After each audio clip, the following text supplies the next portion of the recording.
Madam দেখুন তো আপনাদের এই শপে এই বো টাইপস ইয়াররিং অ্যাভেলেবেল আছে কিনা। হ্যাঁ, এগুলো তো খুব ভাইরাল। লাইট ওয়েটের মধ্যে আমরা হচ্ছে পেয়ে যাবেন। কত ওয়েটের মধ্যে আসবে এটা? 1 গ্রাম 100 থেকে হচ্ছে স্টার্টিং। আর প্রাইস?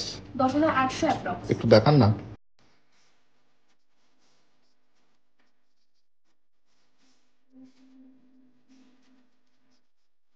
এগুলোই বো টাইপস ইয়াররিং না? হ্যাঁ, আচ্ছা একটু ক্লোজ থেকে দেখান।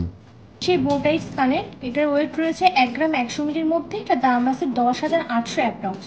এটা তো খুবই একটা ট্রেন্ডি ডিজাইন, ভীষণ ভাইরাল ডিজাইনটা। আমাদের কাছে কিছু অ্যাভেলেবেল রয়েছে, যারা ফার্স্ট বুকিং করবে তারাই কিন্তু পেয়ে যাবে। আচ্ছা আপনাদের অনলাইনে এগুলো বুকিং করা যাবে? হ্যাঁ, অবশ্যই করা যাবে। কিরকম ভাবে বুকিং করতে হবে অনলাইনে? স্ক্রিনের নাম্বারে কন্ট্যাক্ট করতে হবে। আর কেউ যদি শপে আসতে চায় একটু ঠিকানাটা বলে দিন। আমাদের ঠিকানা হচ্ছে রানাঘাট সুভাষ এভিনিউ, স্টেশন থেকে মাত্র 1 মিনিট হাঁটা পথ, সারিকা অ্যাপার্টমেন্টের দোকানে। ওরে আড়াল